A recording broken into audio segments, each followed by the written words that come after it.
Inside Podcast, présenté par Benjamin Elkaïm. Mickaël, ça va, Benjamin? Je suis trop content de te recevoir ici. Voilà. Dans mon studio podcast. Moi aussi, vraiment, ça me touche énormément. Quel bonheur de te recevoir en tant qu'ami, on va parler de toi, en tant que professionnel, ce que tu fais, l'aide que tu apportes aux gens, ton métier, ta passion. Exactement. Je te laisse te présenter. Je me présente. Je m'appelle Mickaël Zafran, j'ai 39 ans. Je suis marié à une femme extraordinaire. J'ai 6 enfants, si Dieu veut 7 d'ici la fin du mois. Oh là là, incroyable. Voilà, donc, tu m'as battu. Hein. Et pourtant tu m'as battu, tout simplement. Tu peux toujours me rattraper, Benjamin. Ouais, non, ça y est, écoute. Continuons. Donc voilà, Baruch Hashem, on habite à Yerushalayim. Et ça fait maintenant quelques années que Baruch Hashem, je fais quelque chose auquel je tiens énormément. Je suis devenu thérapeute en subconscient. J'ai appris une méthode qui s'appelle la méthode Ariane Lev. J'ai étudié à Ramat Gan, où j'ai été formé. J'ai fait un stage. Je suis resté 4 ans à Ramat Gan. Ouais. Et ensuite, je suis passé à Jérusalem chez ma chère et tendre belle-mère qui a une clinique juste à côté de Mamila. Et du coup, ce qu'on fait, c'est qu'au jour le jour, on s'occupe de gens qui ont besoin de nous, qui ont besoin d'aide. Moi-même, j'ai suivi cette thérapie à l'époque et ça m'a énormément aidé. Vraiment, j'ai vu ma vie changer grâce à ça. Et comme j'ai toujours aimé en fait, partager avec les gens, aider, donner des conseils, rigoler aussi, j'aime bien rigoler. Et du coup, j'ai décidé d'en faire mon métier. J'ai senti que j'avais une vraie shlichut à faire avec ça dans ce monde. Et voilà, ça fait quelques années que je me donne à fond.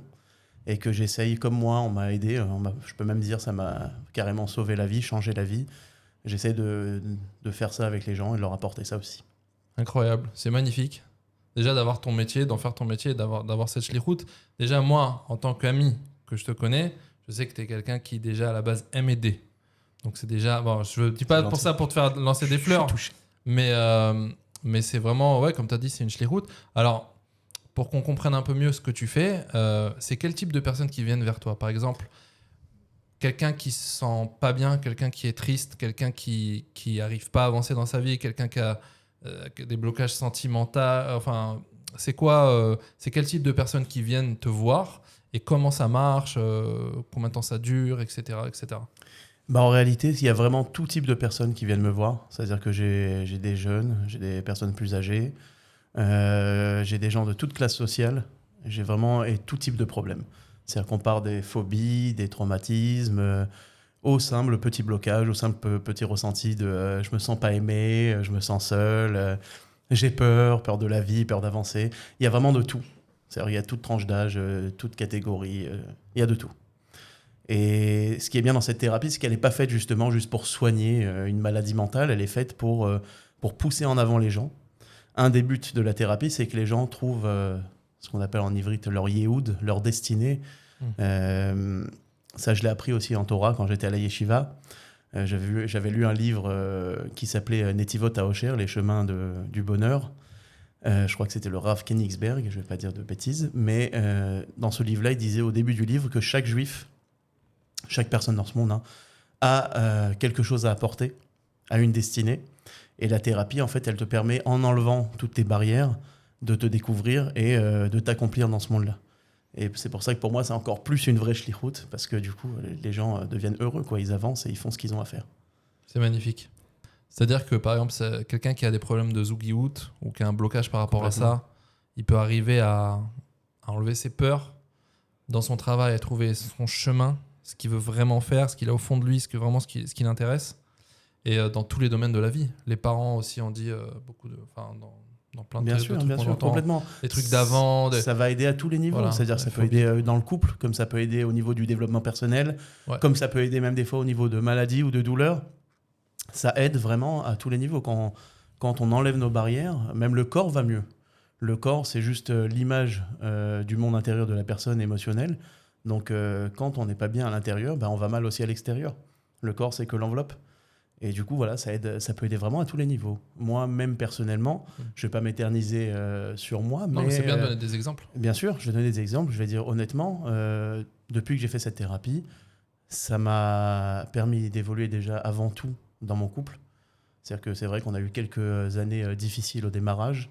Et aujourd'hui, Baruch Hashem, je comprends que toutes les difficultés qu'on a vécues, mais en fait, c'était ça qui avait de plus beau, parce que c'est ça qui m'a permis de me découvrir. Et en me surpassant et en essayant de surmonter ces blocages-là, je dis pas que je suis parfait. Hein. Ouais. Non, tu l'insinues tout simplement. Non, pas du tout, pas du tout. Non, mais sérieusement, je sais qu'en ayant fait un vrai travail là-dessus, on a pu transformer toutes nos difficultés, toutes nos souffrances dans le couple en quelque chose d'extraordinaire, en un vrai amour. Et justement, c'est le fait d'avoir surmonté ces épreuves-là qui nous a rendus plus forts, qui a fait de nous ce qu'on est aujourd'hui. Et je remercie ma femme et je remercie Akadosh Baruch Hu pour m'avoir envoyé même ces épreuves-là au final dans la vie, parce que je comprends qu'elles étaient vraiment pour mon bien. Donc en fait, ce que tu fais, c'est aider. C'est un mélange aussi de Torah, en fait, de rapport avec le judaïsme. Ça, c'est la partie que j'ai mis de moi-même, effectivement, dans la thérapie. Parce que tu t'es rendu compte que ça allait ensemble ? Complètement. Déjà, il faut savoir que quand je suis arrivé à l'époque chez Ariane Lev et qu'elle m'a parlé de ces blocages en subconscient, moi, la veille, j'étais en train d'étudier un livre du Ramchal, Rabbi Chaim Moshe Luzzatto. Il parlait dans ce livre-là, dans le livre qui s'appelle Derech Hashem, la voix de Dieu, il parle au début du livre de barrières que Dieu met entre nous et lui. Et il dit que ces barrières-là, c'est à nous de les ôter en fait, pour pouvoir se reconnecter à lui. Donc on doit faire le boulot. Exactement. Ouais. On doit faire le taf. On doit faire le taf. Et ces barrières-là, il explique qu'elles viennent en fait de la différence entre le corps physique et l'âme. L'âme qui est complètement de la lumière spirituelle. Et le corps qui cherche tout ce qui est matériel, tout ce qui est instinct basique, qui cherche la nourriture et tout ce qu'on peut désirer dans cette vie. Et en réalité, c'est ça qui va créer des frustrations, des émotions négatives, puisque l'âme qui, elle, n'est que lumière, elle cherche que à s'envoler. Et en réalité, il faut réussir à créer une connexion entre les deux. Il faut réussir à élever notre corps au niveau de l'âme, à le reconnecter avec l'âme pour être heureux. Et enlever ces codes bloquants dans le subconscient, ça permet justement de reconnecter les deux parties. Donc, on parle de code bloquant. Exactement. Dans ce que dans le tipoul. Exactement. Tipoul, comment on dit en français, thérapie. Un thérapie pour les enlever, pour se sentir mieux. Tu m'as dit tout à l'heure que Akol Letova, qu'on doit faire le taf, que les blocages, ils sont là. Exact. Donc, s'ils sont là, c'est qu'ils doivent être là. Donc, Akol Letova, comment on gère ça ?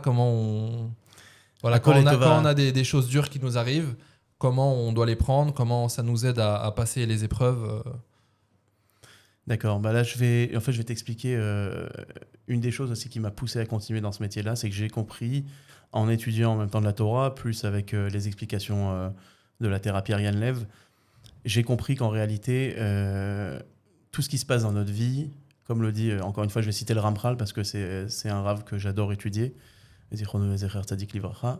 et il explique bien qu'Akadosh Baruch Hu, il est Tov et Rotzeh Lehitiv. C'est-à-dire que Dieu, c'est la bonté parfaite et que tout ce qu'il fait dans ce monde-là, c'est pour faire le bien. Et nous, c'est clair que dans notre vie, quand on voit des épreuves, on voit des émotions négatives qui remontent, on se sent rejeté, Chas v'Shalom, des fois il y a des divorces, il y a des trahisons, il y a même pire que ça, hein, des fois il y a des meurtres, il y a des choses très graves qui peuvent se passer dans ce monde-là. On a du mal à comprendre comment effectivement tout peut être pour le bien. Et en fait, tout ça, ça part d'une émouna de base. Et la émouna, elle dit quoi ? Elle dit que oui, Dieu est bon, c'est le bon parfait, et que tout ce qu'il veut faire, c'est pour le bien. Donc même nous, si on ne le comprend pas, en réalité, même nos épreuves, elles sont pour le bien. Comme je l'ai dit tout à l'heure, j'ai expliqué un petit peu au travers de ce que j'ai pu vivre dans ma vie avec ma femme. J'ai eu d'autres épreuves avec mes parents. Et aujourd'hui, Baruch Hashem, je suis proche de tout le monde grâce à ce travail que j'ai fait. Mais tout est pour le bien. C'est-à-dire que même les difficultés qu'on va vivre dans un couple, il faut avoir le srout de comprendre que c'est une épreuve de Dieu qui va venir me renforcer, va venir m'apporter quelque chose. Et ça se travaille. Ça se travaille. C'est pas quelque chose qui est acquis, qui est inné dès le début. C'est vraiment quelque chose à travailler. Et tant qu'on ne le travaille pas, malheureusement, on reste bloqué dans nos mauvaises croyances et on n'évolue pas. Et malheureusement, il y en a qui arrivent à des explosions, des divorces. Il y en a qui peuvent devenir fous. Il y en a qui entrent tout simplement dans des dépressions. On peut, pour ceux qui nous regardent et qui se disent je me sens concerné. Par exemple, ce que tu parles, un exemple, quelqu'un qui a une dépression. Alors, je sais pas si ça arrive à tout le monde ou pas, mais on a tous eu des coups de rasra, on est vraiment mal. Tu vois, on est par terre, on est pas bien. On sent qu'on n'y arrive pas, c'est voilà, un vrai rasra. bon, je sais que oui, ce type de personnes-là, c'est-à-dire s'ils viennent chez toi, ils vont trouver d'où ça vient, voilà, c'est quoi, comment ça marche, comment on commence, c'est quoi qu'en fait, comment ça marche, qu'est-ce que tu peux, c'est quoi la lumière que tu lui... Je vais l'expliquer, en fait, c'est très simple. Il faut savoir que chaque émotion négative qu'on ressent dans la vie, ça vient d'un blocage intérieur. On n'est pas censé ressentir des émotions négatives. Si on était dans une émouna parfaite, on comprendrait que vraiment tout est pour le bien. Donc à aucun moment, on serait censé ressentir une émotion négative. À partir du moment où je vais ressentir une émotion négative, je vais me sentir rejeté, je vais me sentir pas aimé, je vais être en colère, je vais être triste. C'est qu'il y a une barrière en moi que je n'ai pas encore ôtée pour pouvoir me reconnecter, justement, comme j'ai dit à Dieu, à cette émouna-là. Et en fait, comment on va faire quand je vais recevoir quelqu'un? Je vais analyser tout simplement qu'est-ce qu'il ressent, qu'est-ce qui se passe dans sa vie, qu'est-ce qu'il vit, qu'est-ce qu'il pense. Et selon ça, on va pouvoir détecter en fait quels sont ces blocages. Où est-ce que ça bloque? Qu'est-ce qui se passe? Et je n'ai pas encore parlé de ces barrières-là plus en profondeur. Déjà, il faut savoir une chose, c'est que comme je l'ai dit au début, ces barrières-là, elles sont envoyées par Dieu. D'accord? Ça, il faut le comprendre. C'est la première chose à comprendre et à accepter. C'est accepter nos émotions, c'est vraiment la base de tout. Ça ne veut pas dire les justifier non plus, mais les accepter. Accepter, ça veut dire si tu as honte d'avoir, je sais pas, c'est un exemple, j'ai peur des chiens. J'ai honte que j'ai peur des chiens. Genre le mec, il est comme ça, il voit un petit caniche, il a peur. Ouais, ça arrive. Il a la race rare, des chiens, il peut pas. Il faut l'accepter, ça. C'est-à-dire, tu dois l'accepter. Déjà, pour te libérer, il faut déjà bien sûr l'accepter. Parce que si tu l'acceptes pas, ça, tu te c'est un l'avoues exemple pas, bidon, mais si vraiment tu as un truc important, jamais, bien sûr. Ouais. Et puis surtout, là je vais rajouter quelque chose de très très important. On a tendance dans la vie à remettre toutes nos émotions négatives sur les autres, sur l'extérieur. Ouais. C'est-à-dire, j'ai peur du chien, c'est à cause du chien. Je me sens rejeté, c'est à cause de ma mère. Je me sens pas aimé, c'est ma femme. Je me sens abandonné, mais mes enfants, ils sont partis de la maison. On a toujours tendance à remettre ça sur l'extérieur.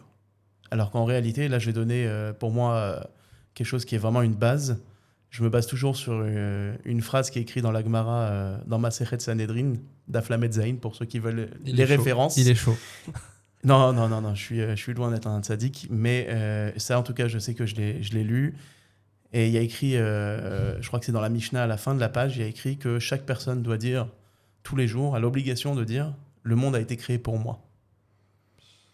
Et c'est énorme.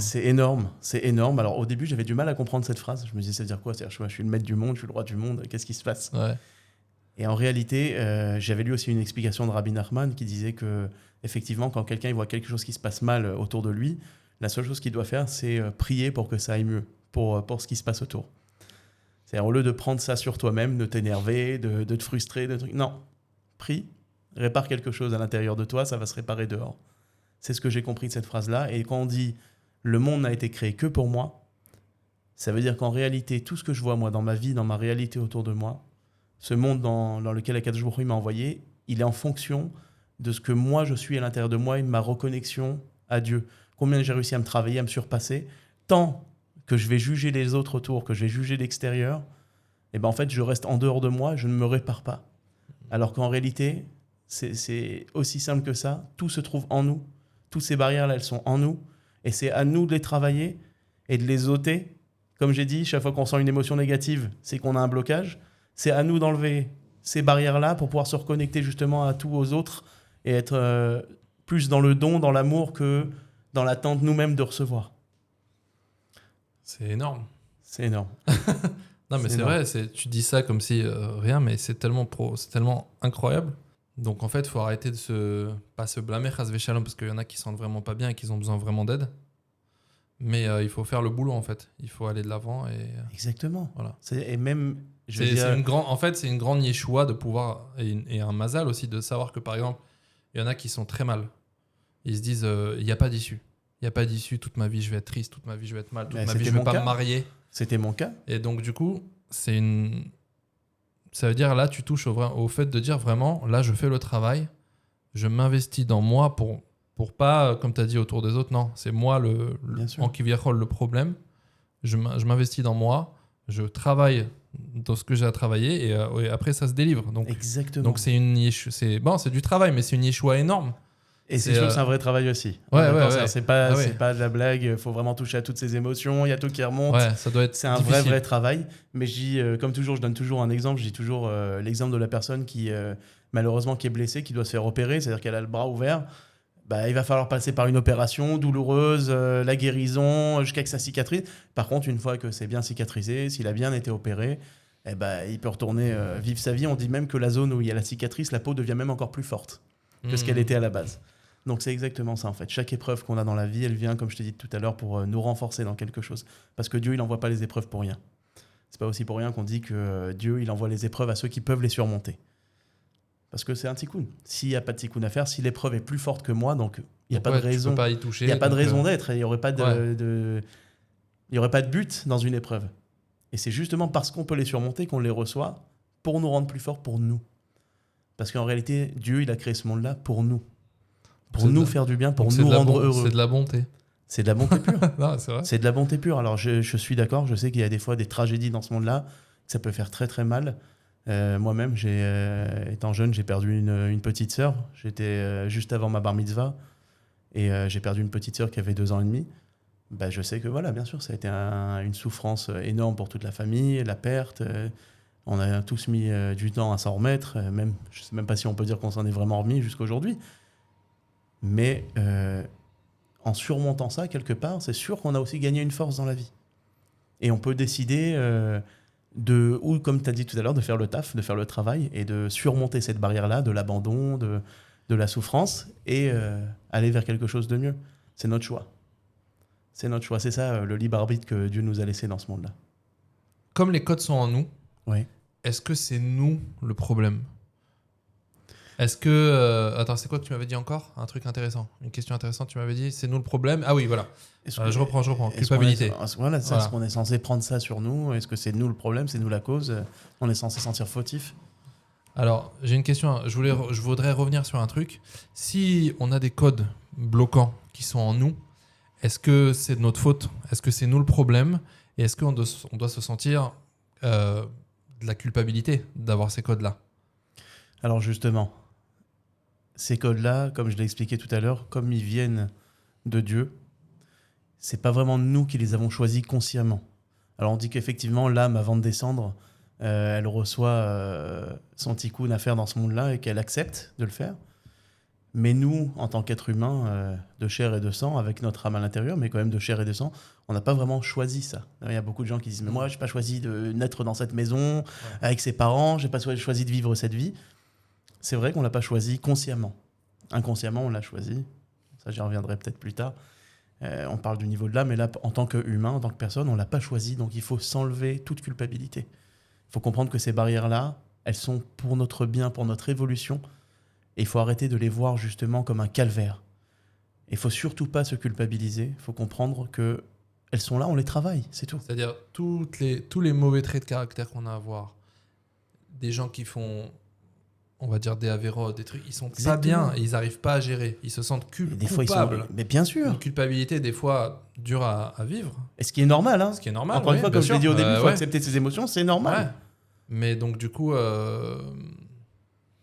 Oui, il faut pas. Enfin, ça veut pas dire de pas être, de pas culpabiliser, mais ça veut dire qu'il faut changer les choses. Mais il y a, ça permet de, par exemple, un mec qui est super coléreux, il se dispute avec tout le monde. Ça veut dire qu'il doit avoir un code bloquant qui l'empêche de vivre sa vie et d'être calme en lui-même. Et voilà. Exactement. Il a une mauvaise image de lui-même. En réalité, c'est pour ça qu'il s'énerve. C'est parce qu'il se sent rabaissé. Ouais, le mec qui s'en ferait, il est tranquille, il mais rigole. bien sûr, c'est qui généralement qui est plus à l'aise ? C'est quelqu'un qui a confiance en lui, tout simplement. Et la confiance, c'est quelque chose qui se bâtit avec les expériences, le vécu, la relation avec les parents.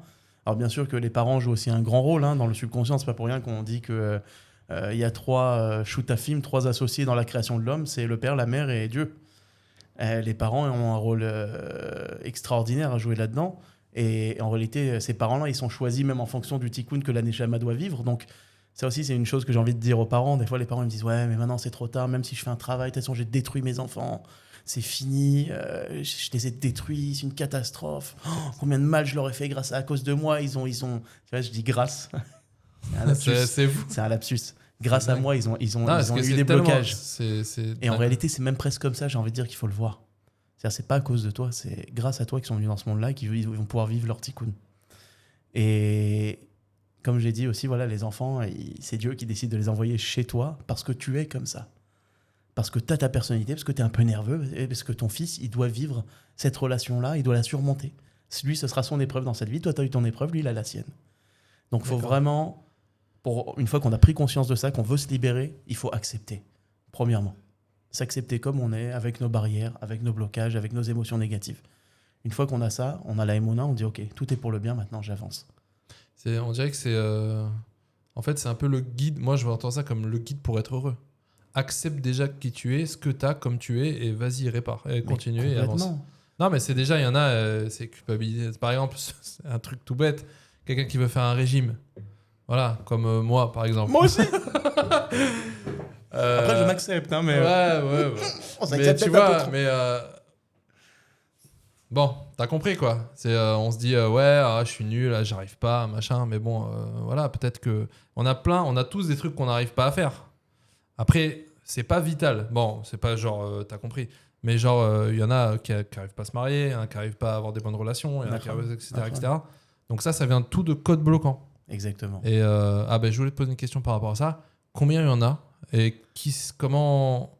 Alors là, tu me parles de la méthode Ariane Lev. Ouais. La méthode Ariane Lev, elle dit qu'il y a 29 codes universels. Ils sont universels, ça ne veut pas dire qu'on a tous les 29. Ouais. Mais ça ferait beaucoup. Ça dépend des gens, ça dépend de la vie qu'ils ont eue, ça dépend de ce qu'ils ont vécu. Et comme j'ai encore une fois depuis le début, ça dépend du tikkun qu'ils ont vécu dans ce monde-là. Généralement, les gens ils vont avoir entre, je sais pas, je vais dire approximativement 10 codes par personne.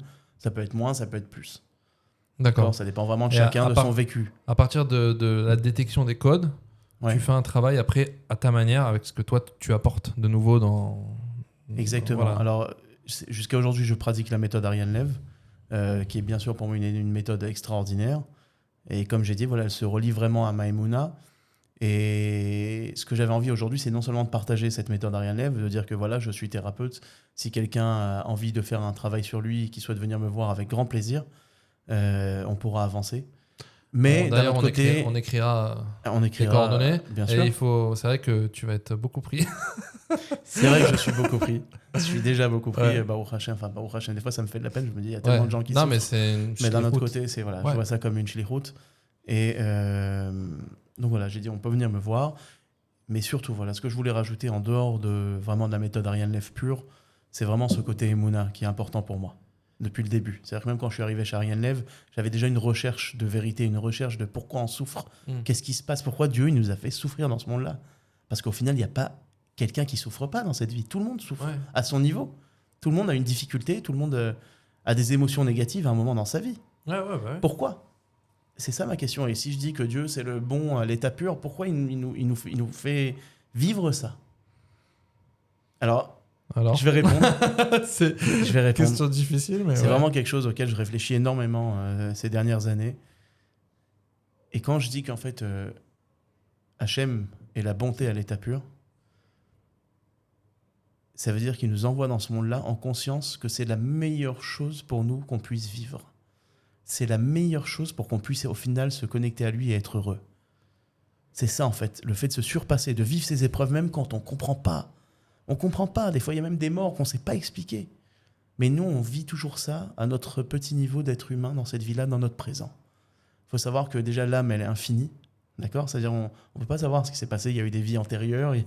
On peut pas savoir ça joue si ça aussi, on les va vies revenir. antérieures. Bien sûr, en réalité, bien sûr que tout ça joue. Alors, et d'un côté, Ariane Lev, elle le traite dans sa méthode. Il y a des moments où on va carrément, au travers de l'imagerie mentale, comme on appelle ça en français, d'Imion Mudrach en hébreu, on va pouvoir s'imaginer dans une vie antérieure et aller libérer vraiment le blocage le plus loin possible à sa source. Donc ça veut dire que ça part vraiment loin. On peut imaginer un Gilgoul, voilà, carrément, on peut imaginer une vie antérieure. Ça part vraiment loin. Pour ceux qui ont des questions au niveau Torah par rapport à ça, faut savoir que qu'on a le droit, est-ce que c'est chez moi, j'ai eu le srout de parler à mon Rav, qui était un Rav du Machon Meir à Jérusalem, les Shiva de Machon Meir, qui s'appelle le Rav Naon, qui est aujourd'hui très âgé, et qui est pour moi un tzaddik d'un niveau énorme, très très humble, Et il m'avait expliqué que oui, effectivement, il y a des choses dans les vies antérieures à aller réparer et qu'il n'y a aucun problème d'aller voir ça tant qu'on n'essaie pas de faire n'importe quoi avec ces vies antérieures et qu'on essaie juste de se libérer d'émotions négatives et de réparer des midotes, parce qu'en réalité, tout ça, ça crée de mauvaises midotes, au final, tous ces blocages. Ouais. Des mauvais traits de caractère. Exactement, des mauvais traits de caractère. Et du coup, des actions aussi, tout, ça impacte nos actions, notre caractère, nos pensées, nos émotions. Et tant que c'est fait pour ça, on peut y aller. On peut aller imaginer une vie antérieure, un Gilgul, et aller réparer ce qu'il y a à réparer. Donc en fait, ça va t'aider, en fait, si tu veux. En fait, c'est pour t'aider à te libérer bien sûr et que être heureux. Exactement. Et faire le travail. Exactement. Pour réparer ses midotes et ses actions et ses pensées. Mais bien sûr. Donc ça peut être que du positif. Ça peut et être pourquoi que c'est important en réalité ? On pourrait se dire, ça suffit de rester au niveau de mon enfance. Ou voilà, je sais que pendant la grossesse de ma mère, elle s'est sentie pas aimée. Et il fallait, voilà, j'ai senti du rejet à ce moment-là. Ça s'est gravé en moi. Non, tu peux aller encore plus loin que ça. Des fois, tu peux dire, mais attends, j'ai l'impression que ça a toujours été là dans ma vie, ce truc-là. Tu peux dire... mais depuis la conception, il y a déjà quelque chose, quoi. Mes parents, ils étaient déjà en train de se rentrer dedans à l'époque. Ça peut se passer de génération en génération. Bien sûr, ça se transmet. Ça se transmet. C'est comme un peu la génétique. Oui, c'est-à-dire bien sûr. Quand tu vois, c'est moi, pareil, enfin bon, je ne vais pas comparer à moi, mais quand tu as des parents, des grands-parents qui ont vécu la Shoah, des trucs comme ça, qui grandissaient avec, qui parlaient avec, tu grandis avec, bien sûr. Avec ce... Tu as toutes ces peurs qui se gravent en toi, la peur de la mort, la peur de Chazvé Shalom, qu'il puisse se passer quelque chose, la peur de l'agressivité, bien sûr. C'est là, ça se transmet malheureusement. Ouais. Malheureusement, j'ai envie de dire bien heureusement, tu vois, au final. Mais ça se transmet, bien sûr. Le tikkun que l'enfant a à faire, il vient continuer le tikkun du parent. Donc c'est pour ça que c'est écrit dans la Torah, c'est écrit Lev avot al banim, velev banim al avotam. Ok. Ça veut dire que les cœurs, ils sont liés. Tout ce que les parents vivent, et nous on le vit aussi. Ouais. Et il faut bien qu'au bout d'un moment, je dis toujours qu'il y a une roue qui est en train de tourner et il y a un clou qui est planté dedans. Il faut bien qu'au bout d'un moment, il y ait quelqu'un qui l'enlève. Voilà. Dans une des générations, il y en a un, il va dire c'est bon, moi j'arrête le truc ici, j'enlève le clou, ça suffit. Les autres, ils étaient là en train de de l'enfoncer un peu plus pour pas que l'air il s'échappe et tout. Il y en a, il dit non, ça y est, limite je change la roue, quoi. Ouais. C'est le moment.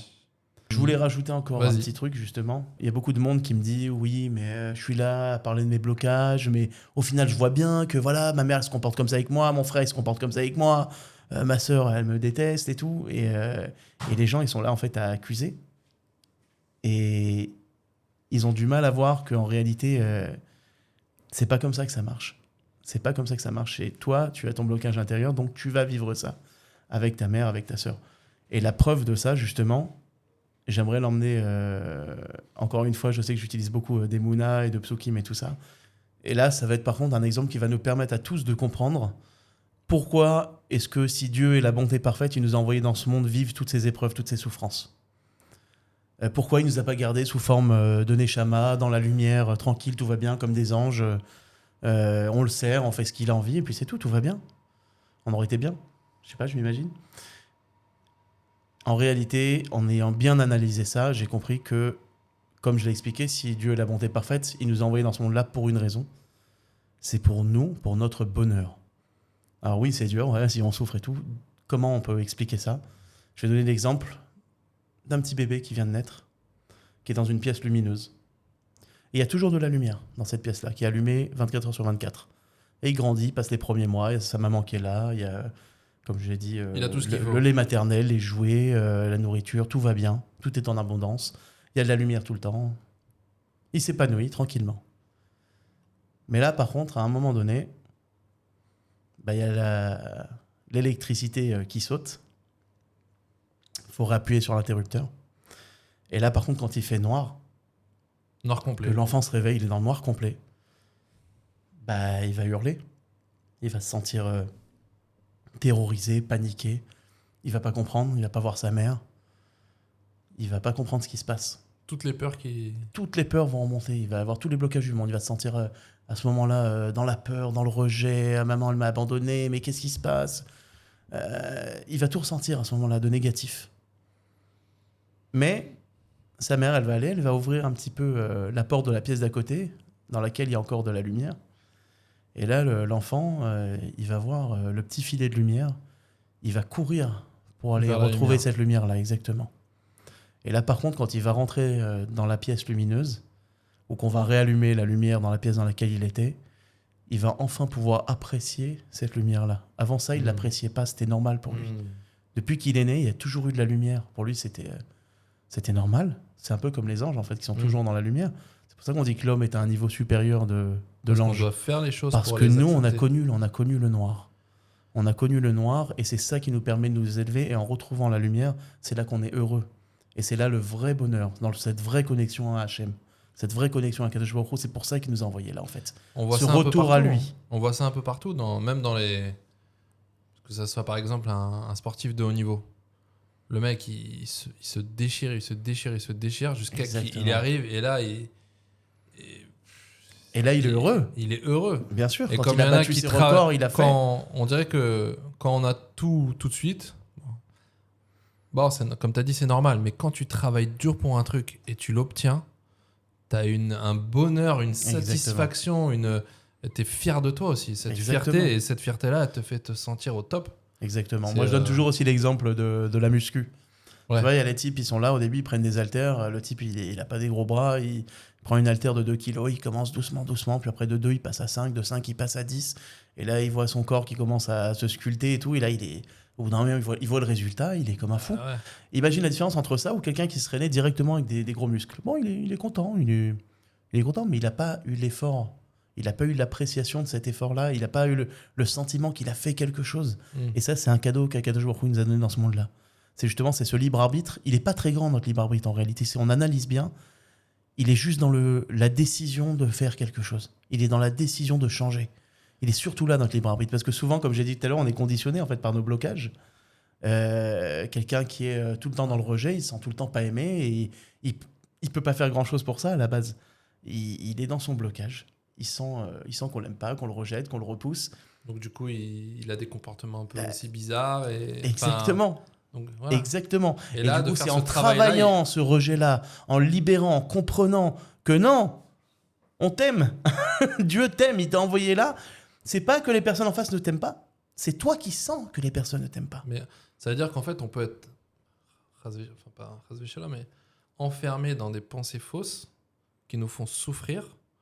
Et voilà, comme tu as dit, quelqu'un qui pense que personne l'aime. Donc du coup, il est toujours en défense sur chacun, en criant, etc. Mais après, dès qu'il enlève ce code-là, Exactement. par exemple, alors là, il comprend qu'en fait, il est cool, il est bien, Exactement. les gens autour de lui, il Exactement. l'aiment. Ça va lui permettre de Et se voilà, rapprocher pas même des gens. spécialement. Ouais. Ça va lui permettre de se rapprocher des gens de qui il pensait du mal à la base. Et là, voilà, j'en viens à quelque chose encore que je voulais dire, parce que je sais que voilà, moi, encore une fois, la Emouna, c'est vraiment quelque chose d'important pour moi. Il y a plein de tout le psukim monde. dans la Torah, dans les Pirkei Avot, qui nous prouvent que c'est la réalité, c'est comme ça. Dans la Torah, on nous dit une des plus grandes mitzvot, c'est Ve'afta l'ereacha kamocha. On dit toujours que le ben adam lachavero, un homme envers son prochain, c'est plus important que l'homme envers Dieu. Pourquoi ? Parce que le prochain, il vient refléter ton monde intérieur. Quand tu te répares à toi, tu répares l'autre, quelque part. Toi, tu vas le voir d'une autre manière. David Amelech, il dit dans les Teilim, il y a une phrase qui dit « Ki od me'adven racha ve'itbonanta al mekomo ve'enenu » Bientôt, il n'y aura plus de rachat. En français. Il n'y aura plus de méchants. Ouais. Okay, quand tu vas analyser son makom, c'est-à-dire là où il est, là où il se trouve, qu'est-ce qu'il a vécu, qu'est-ce qui se passe. Tu le trouveras En pas tout cas, méchant. c'est comme ça que moi, j'interprète la chose et je pense que c'est la bonne manière de le voir. Ve'enenu, il n'y a plus de méchants, ça n'existe plus. Il n'y a pas de méchants. Il y a un type qui souffre. Il n'y a pas de méchant. Il y a un type qui a grandi dans la violence. Il n'y a pas de méchant. Il y a un type qui est complètement dans un grand manque de confiance en lui. Du coup, il est obligé d'écraser tout le monde pour sentir un petit peu qu'il a de la valeur. Et c'est ça la vérité. Alors, c'est très dur. Attention, moi, je le dis comme ça. Je n'en suis pas encore là. Je n'ai pas encore réussi peut-être forcément c'est pour comprendre. Mais ce serait le but, à la base. Ce serait le but, justement, de réussir à ressentir qu'en fait, non, il n'y a pas de méchanceté. Il n'y a pas d'être méchant. En tout cas, entre nous, entre frères, entre juifs, on devrait tous s'aimer, tous se rapprocher les uns des autres, comprendre que non, ce qu'on voit chez l'autre, c'est au fond de nous. Viens l'enlever et ton miroir, il te reflètera autre chose. D'ailleurs, je dis toujours, le plus grand des reflets, c'est les miroirs les plus proches de nous. C'est qui ? C'est souvent c'est notre femme, nos enfants, nos parents, nos frères et sœurs. Et avant tout, bien sûr, c'est dans le couple que ça se joue le plus. Des fois, il y a des gens qui me disent « Moi, jusqu'à ce que je me marie, j'étais très bien. J'étais très bien, je kiffais, tout allait bien dans ma vie, je faisais ce que je voulais, j'étais libre, je faisais ma petite fila le matin, j'allais étudier un peu, après j'allais bosser, j'étais content, j'avais de problème avec personne. Et puis d'un coup, je me marie, et là, elle me dit ouais, t'es fainéant, tu fais rien, truc. Mais en fait, c'est normal. Tant que tu t'étais pas marié, T'avais pas de t'avais responsabilité aussi. pas de miroir, t'avais pas Ouais. d'épreuve. Mais d'un autre côté, est-ce que t'étais heureux au fond de toi aussi, tant que t'étais seul? Et tout le monde le sait. Ouais. Hein, la solitude, non, ça marche pas. Ouais. Au fond, Puis, ouais, on voit très bien qu'après les années, les gens, on veut que ça, créer, avoir Créer des du enfants, être avec une personne, sa vie, c'est voilà. exactement. Pas être seul. Tout ce qu'on veut, c'est créer du lien. Avoir du lien avec des gens autour. C'est écrit, ça aussi. L'Otto Veyot Adam Levado, c'est Ouais, c'est c'est écrit. pas bon pour l'homme d'être seul. Exactement. C'est pas pour rien que la première mitzvah de la Torah, c'est pour vous, c'est faire des enfants. C'est créer du lien, créer des interactions, qu'il y ait des reflets, qu'on puisse se travailler, qu'il puisse se passer quelque chose dans Donc ces ça peut aider aussi sur le couple, alors, enfin, comme tu as dit au Ah, début, mais que comme je t'ai c'est. dit, ça aide dans tout. Ça ouais. aide dans tout. Ça aide, Parce que des fois aussi, j'ai l'impression qu'on peut avoir des peurs que tu as toi.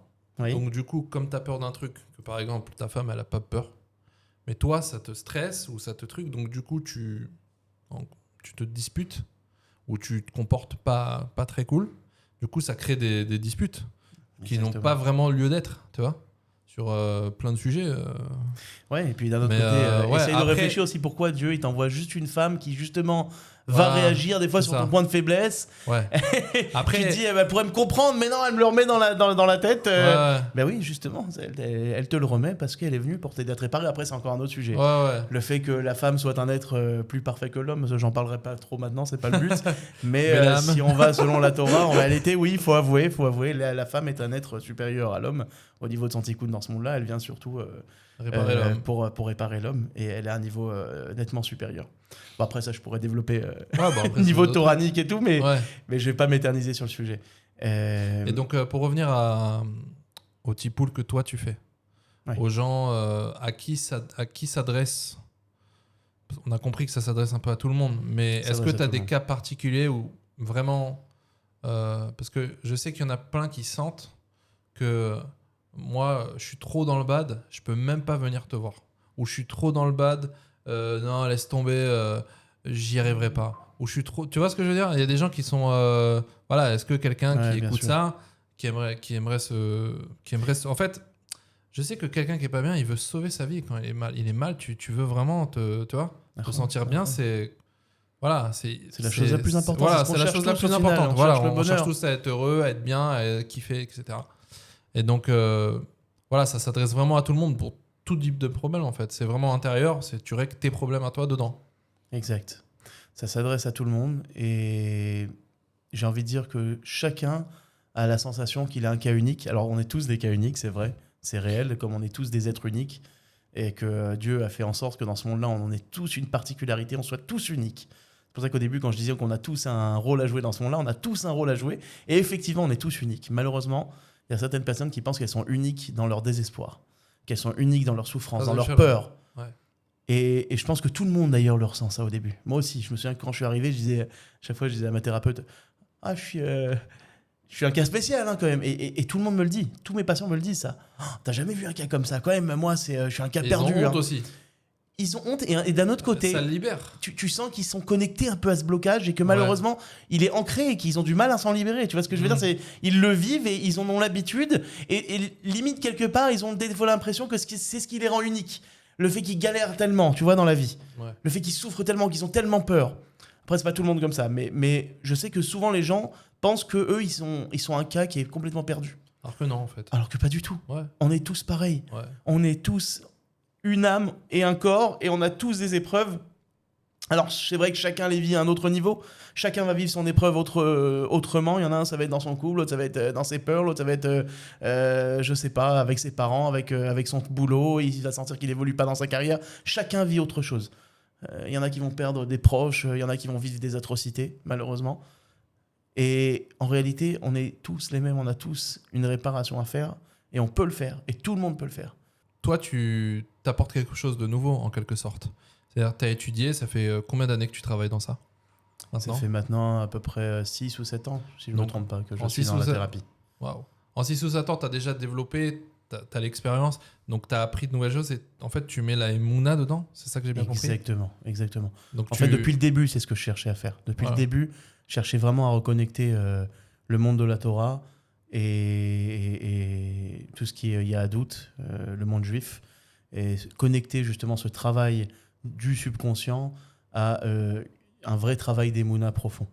Pour moi, les deux sont complètement liés. On ne peut pas différencier l'un de l'autre.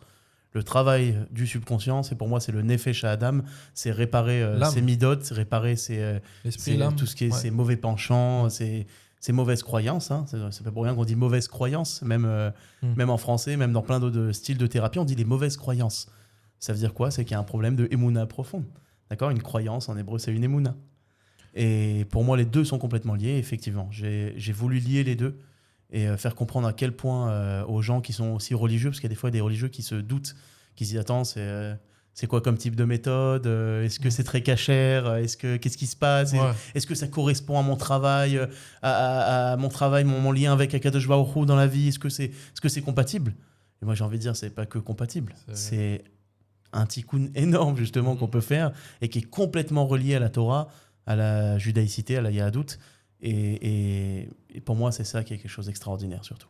Ouais, parce que là, on touche, en tant que juif, quand on fait un truc comme ça, on se dit, moi, je veux la source, moi, je veux Hachem, moi, je veux un truc de Torah, quoi. Je veux pas un truc, tu vois, voilà, ce qu'il y a dehors. Exactement. Même si ça peut aider, là, vraiment, je veux vraiment un vrai truc qui aide, quoi. Ça. Voilà, tu vois, ce que tu dis, c'est exactement ce que je ressens. Exactement. Ouais. C'est ça. Et c'est ça que j'ai voulu apporter. Et c'est pour ça qu'aujourd'hui, même en dehors de la thérapie, j'ai envie même de recevoir des gens, que ce soit juste pour au moins essayer de les conseiller. S'il y a des gens qui ont besoin de conseils, qui ont besoin d'avancer, des couples qui veulent venir demander ce qui ne va pas chez eux, qu'est-ce qui se passe. Juste pour voir si tu peux aider. Bien sûr, je pourrais faire des séances diagnostiques, essayer de diriger les personnes. Si certaines ont envie de démarrer une thérapie, pourquoi pas, avec grand plaisir. Mais il y a des gens qui n'ont pas forcément toujours envie de démarrer maintenant une thérapie, mais qui ont besoin au moins vite de conseils, d'essayer de comprendre un petit peu ce qui se passe chez eux. Et des fois, rien que le fait de prendre conscience des choses, ça peut te permettre déjà de commencer à changer. Après, bien sûr, on est toujours ouvert à tout. Et même ceux qui se sentent vraiment des fois au bout du rouleau, au fond du trou, et qui pensent que c'est fini, faut toujours pas oublier l'exemple que j'ai donné tout à l'heure. Il suffit de rouvrir un petit peu la porte, de revoir le filet de lumière et de courir vers la lumière. Et ça, c'est ça que j'essaye aujourd'hui d'apporter aux gens au maximum. Écoute, c'était magnifique, bravo pour ce que tu fais. C'est moi qui te remercie. C'est toi qui es magnifique, Benjamin. Arrête. Dis-nous où tu es, où on peut te trouver. Et voilà, tout simplement. Parfait. Écoutez, vous êtes les bienvenus. Le cabinet se trouve rue Yanaï 3, Jérusalem.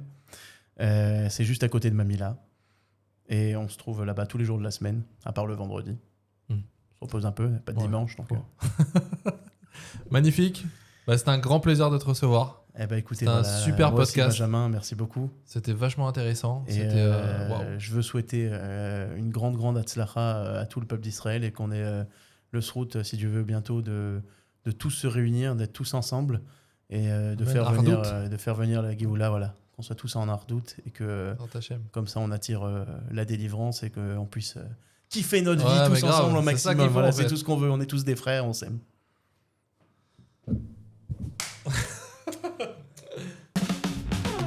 Inside Podcast, présenté par Benjamin El Kaïm.